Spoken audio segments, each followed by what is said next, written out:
कैसे दिया जाता है। प्रश्नावली 3 के सी है, क्लास 9th का है। तो बहुपद का भाग देने का नियम होता है। सबसे पहला तरीका होता है कि सवाल को क्या करना है, भाजक और भाज्य को घात के अनुसार घटते क्रम में सजाना है, ठीक है। तो बहुपद को क्या करना है, भाजक को और भाज्य को घटते क्रम में घात के अनुसार सजाना है। दूसरा तरीका होता है, ठीक है, कि भाजक के पहला पद से भाज्य के पहला पद में भाग दे देंगे। भाग देकर भागफल के जगह लिख दे, ठीक है। भाग दे के भागफल की जगह देख दे। तीसरा नियम है कि भागफल से भाजक के सभी पदों में गुणा करके भाज्य के नीचे लिख दे। भाज्य के नीचे लिख कर घटा दे,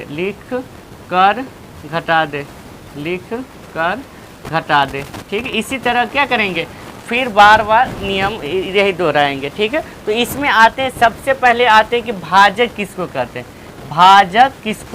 हैं, ठीक है। तो जिस संख्या से भाग दिया जाए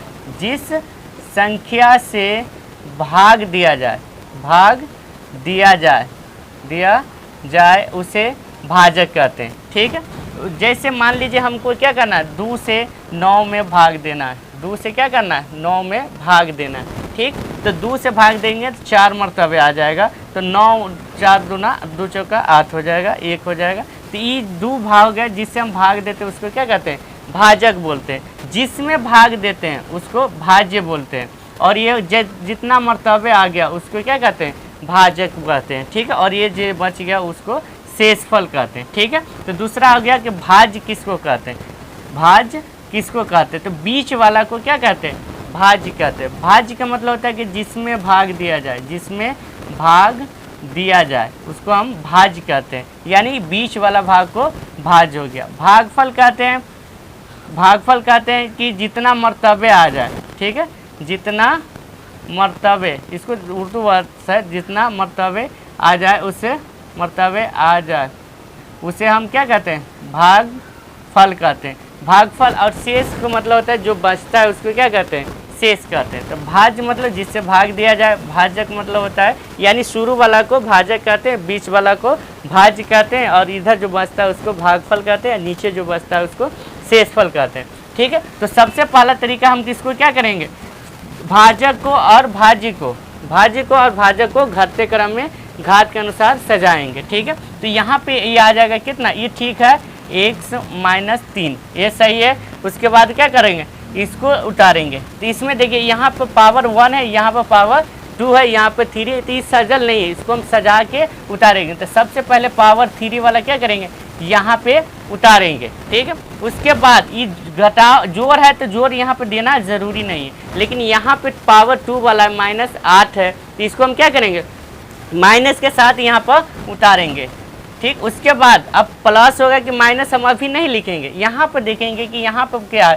तो x के पावर 1 है, तो यहाँ पर 9 कुछ होता है प्लस है, तो इसको हम क्या करेंगे, सबसे पहले इसको हम सजा देंगे, ठीक है। उसके बाद क्या जो अंक वाला रहता है उसको हम लास्ट में उतारेंगे, ठीक। अब ये नियम को हमको क्या करना है, फॉलो करना है, और नियम को हर हाल में याद रखना है। मास्टर हो या विद्यार्थी हो, कुछ चीज़ ऐसे जिसको रटा मार के याद करना ही होता है, कि जैसे भाजक और भाज्य को घटते क्रम में सजाना है, ठीक है। घात के अनुसार क्या करना है, घात के अनुसार घटते क्रम में सजाना, तो सजा दिए। दूसरा है कि भाजक के पहला पद से भाज्य के पहला पद में भाग दे। जैसे x के पावर, इससे हम इसमें क्या करेंगे, कहीं पे यहाँ पे भाग दे देंगे, ठीक है। तो जैसे यहाँ ऊपर कितना हो गया, y के पावर 3 है, ऊपर हो गया y के पावर 3, नीचे x के पावर 3 है, ये कितना हो जाएगा, x हो जाएगा। तो इसका मतलब हो गया ऊपर 3 गो x है और नीचे 1 गो x है, तो 1 गो x क्या हो जाएगा, कट जाएगा, x² बच जाएगा। तो ये कहाँ लिख देंगे, यहाँ पर लिखेंगे, ठीक है।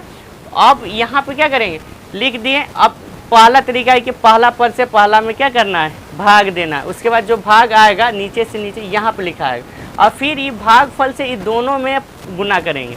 भाजक के सभी पद में क्या करेंगे, गुना करेंगे। अगर 2 को रहेगा तो 2 को में, 3 को रहेगा तो 3 में हम क्या करेंगे, गुना करेंगे। तो अब यहीं पर गुना करना आना चाहिए, यहाँ पर गुना करके यहाँ पर लिखेंगे, ठीक है। जैसे 1 से x में यहाँ पर पावर है तो पावर जुट जाएगा, ठीक है। तो 1 से पावर 3 हो जाएगा, उसके बाद -3 x² हो जाएगा। तो यहाँ पे हम क्या करेंगे, लिखेंगे, ठीक। उसके बाद क्या करना है कि इसमें घटाव का चिन्ह देना है। यहीं पे बहुत बच्चे कंफ्यूज कर लेते हैं कि इसको लिख के क्या करना है, पहले इससे गुना करके यहाँ पर लिख के इसको घटाना है।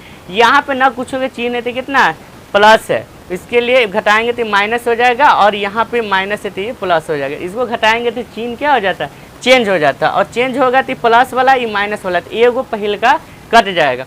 यहाँ पर देखना है कि माइनस क्या है, 8x² है, ये माइनस ये प्लस में 3x², यानी ये कर्जा में मान लीजिए 8 रुपया कर्जा में 3 गो हमारे पास है, तो हम 3 गो अगर दे दिए तो क्या गो बच गया, तो भी 5 गो कर्जा में बच जाएगा, तो -5x² हो जाएगा।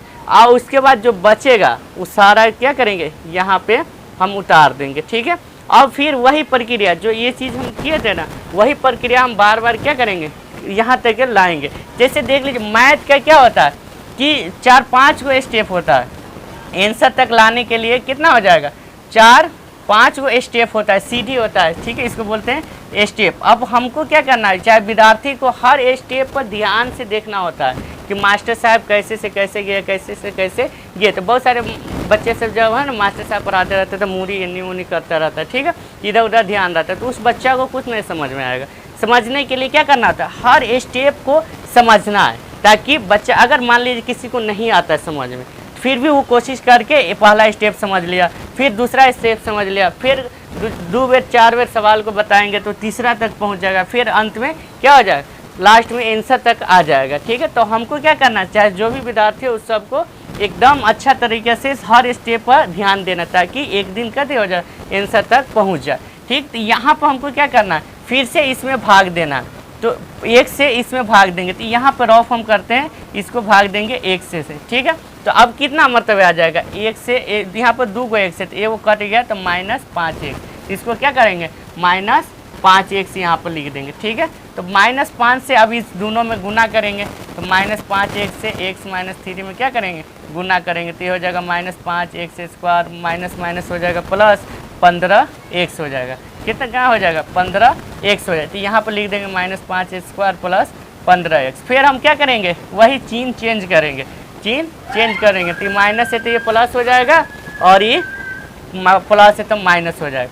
अब ये कट जाएगा, अब 25 वो प्लस में है, यहाँ पर 25x हो जाएगा, यहाँ पे 15x, तो 25 गो x में से 15 गो x घट गया, तो कितना बच गया, 10x। तो प्लस वाला ज़्यादा है तो इसलिए क्या होगा, यहाँ पे प्लस वाला ज़्यादा होगा, फिर -30 यहाँ पर उतर जाएगा। फिर यही प्रक्रिया करेंगे, इससे 1 से 10x में भाग देंगे, तो 1 से 1 कट गया, बच गया 10। तो फिर यहाँ पर अगर है ना कुछ बचे तो यहाँ पर प्लस 10 देंगे, यहाँ से फिर इसको क्या करेंगे, भाग देंगे, ठीक है। तो ये हो जाएगा कितना, 10x और -30 हो जाएगा। यहाँ पर ये कितना हो जाएगा, माइनस ये प्लस, ये पूरा क्या हो जाएगा, कट जाएगा, ठीक है। तो यहाँ पे कितना बच जाएगा, 0। तो यहाँ पर हो जाएगा, इस शेष बचेगा 0, ठीक है। शेषफल कितना, अगर 0 नहीं बचेगा तो हम क्या करेंगे, यहाँ पर के घात देखेंगे और यहाँ पर के घात देखेंगे। जब ई वाला पावर छोटा हो जाएगा, यहाँ के जो पावर है ना, इससे भाजक से पावर अगर छोटा हो जाएगा तो हम समझ जाएंगे सवाल क्या हो गया, बन गया, ठीक है। तो इस तरह से हम क्या करेंगे,